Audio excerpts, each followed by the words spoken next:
Welcome to the History of North America. I'm Mark Vinette.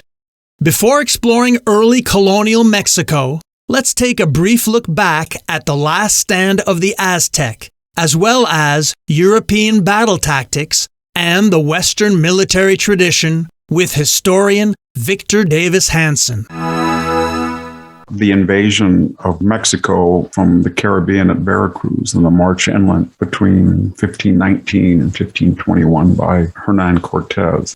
I think it's important, just as the Aztecs fought fiercely, and they did believe that they would perish unless they got suitable numbers of live captives that they could sacrifice to the pertinent or relevant gods, whether that was for harvest or for release from sickness or for prosperity. And they needed to take out the beating heart, literally, of the body and show it to the throng that was assembled. They did believe in something. But the Spaniards did too. They lived in the world, remember this is 1521, and were only about 30 years after the Reconquista, and were after the Inquisition, but were also in the middle. Lepanto's still coming up in 1571 and another 50 years. So the Spanish Empire is engaged in a lethal struggle with Islam in North Africa especially, but in the peninsula of Spain itself. And it has created these Castilian warriors that by any fair measure were probably some of the fiercest warriors in the history of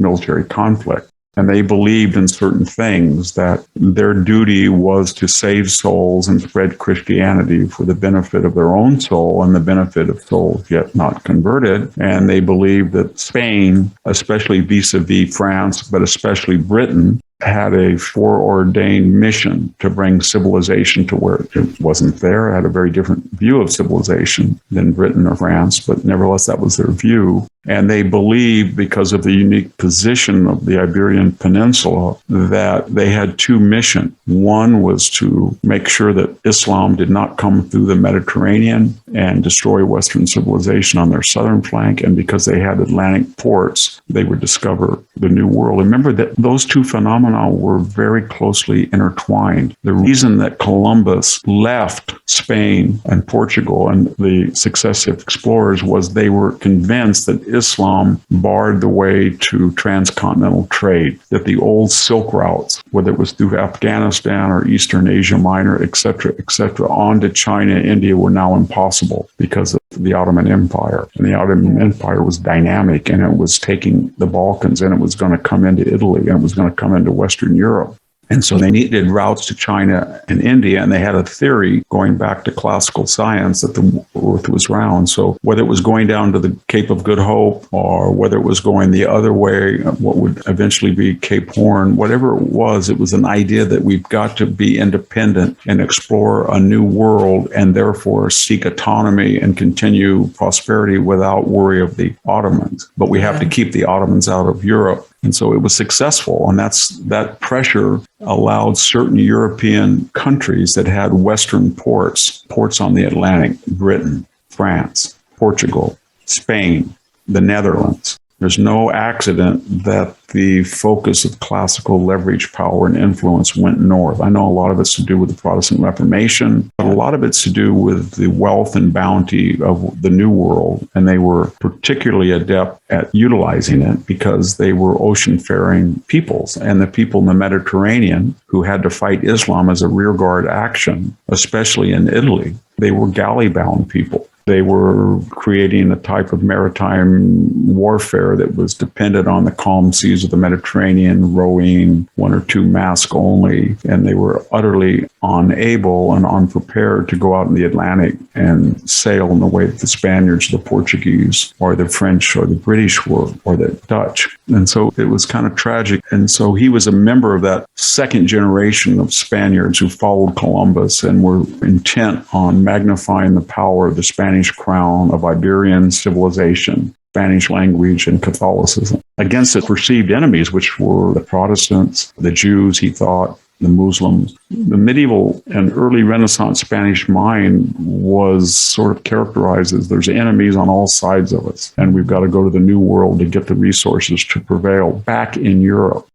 If you look at Venetian or Florentine or Roman Renaissance genius, they were the pillars of scientific excellence. And especially as it came to quality of cannon and firearms. After the Battle of Lepanto, which was a crushing victory for the West, the Venetians, for example, looked at captured Ottoman cannon and they looked at the metallurgy. And even though the Ottomans had copied Venetian designs, they said, we can't use it. It's not up to our standards, that the cannons will blow up after an insufficient number of shots, and they junked them. The same goes through with the quality of Spaniard metallurgy, especially steel, and military tactics. Because of their constant fighting with Islam in the Mediterranean and with one another, and until the Protestant Reformation and until the discovery of the New World, Western civilization was still a Mediterranean-focused civilization.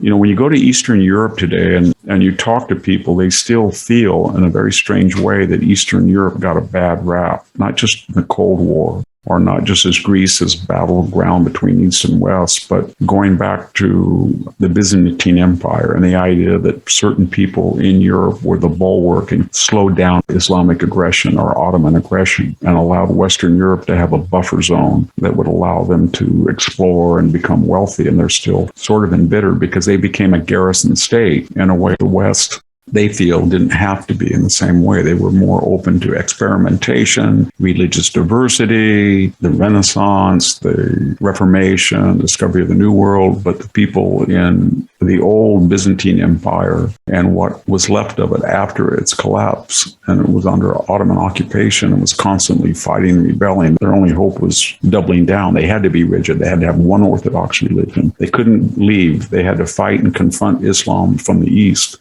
That 500-year struggle, even though it was mostly marked with defeat before the 19th century, they feel was successful in keeping the West safe.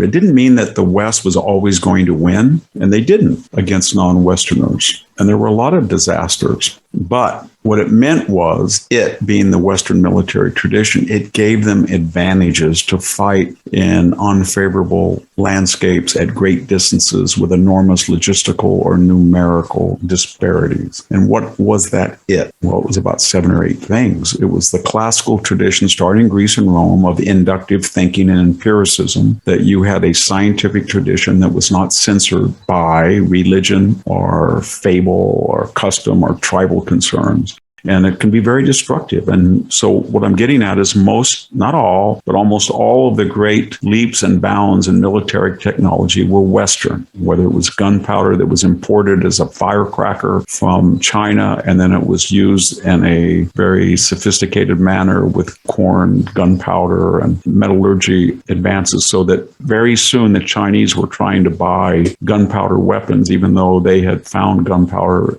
at least before the Westerners. So the West had this ability to make superior weaponry because of its scientific tradition, or borrow elements from other groups and improve upon it. And today, that tradition remains. So the Chinese say that they have a superior civilization and much more venerated and with a longer pedigree. Maybe so, but if you look at Chinese soldiers and weaponry, you can argue that the entire basis for their missiles, for their automatic weapons, for their new aircraft carrier is all Westernized. Same is true with Japan. The same is true with South Korea. So people, when they westernize, they use American, European, or Western weaponry, and they improve on it if they can, but they improve on it in a Western fashion. And then when you look at the discipline, that goes back to the phalanx and the legion and the tercio and the Renaissance. And it basically suggests that the warrior cult of scalping or counting how many people you kill, or individual feats of bravery, or hit and run attacks, or night marauding, or cavalry marauding mounted troops, is no replacement for infantry, men on the ground, in formation, in which your bravery is assessed on the basis of how well you kept the line, the phalanx, the legion. That is, how well you protected the man on your left or right, and you created group solidarity, and you followed orders. And so once you could establish that system and you could inculcate those values, then that also, along with the technology, gave you greater advantages. And when you mix into the context free market capitalism, then that meant not only that you have the scientific and military tradition, but you had the wherewithal, the labor and capital to send these forces, whether it's Kitchener all the way into Africa to avenge the death of Chinese Gordon, or the British Army into Zululand, or fight the Boxer Rebellion, in a way that not since the Ottomans did any non-Western power have an ability to get into the heart of Europe, which at that time was trisected between Orthodoxy, Protestantism, Catholicism, and was divided, but in a way that Islam was united. So there was this military tradition of discipline and a definition of courage as following orders in service to the order and the formation. And there was a military tradition and scientific tradition that gave you superior weaponry. And there was an economic tradition that gave you a greater chance to be better supplied. And that explains why Cortez was successful in Mexico City in a way that Montezuma would have failed had he gone to Madrid. He couldn't get to Madrid. And by the same token, in the middle of the Civil War, where 700,000 Americans were killing each other, you would think that Native Americans, all of the Western tribes, would unite and say, you know what, we can take St. Louis now. But they didn't, because there was no sense of political statecraft in the way there was in the West of nationhood. The word nation, natio, that didn't really exist in the same way among non-Western peoples. None of this meant that necessarily the West was morally superior. It didn't mean that victory was preordained. It didn't mean that there would be stupid commanders. It didn't mean when you're faced with a Saladin or a brilliant non-Westerner, you wouldn't lose. It just meant that you had options to deploy forces all over the world in engagements. Maybe it wasn't wise to be there, but you had an option of winning. And that was not true of people who did not have capitalist economies, that did not follow the Western scientific tradition, and did not define courage and battle by Western notions of discipline and formation and chain of command. I'm Mark Vinet, and I hope you're enjoying the ride.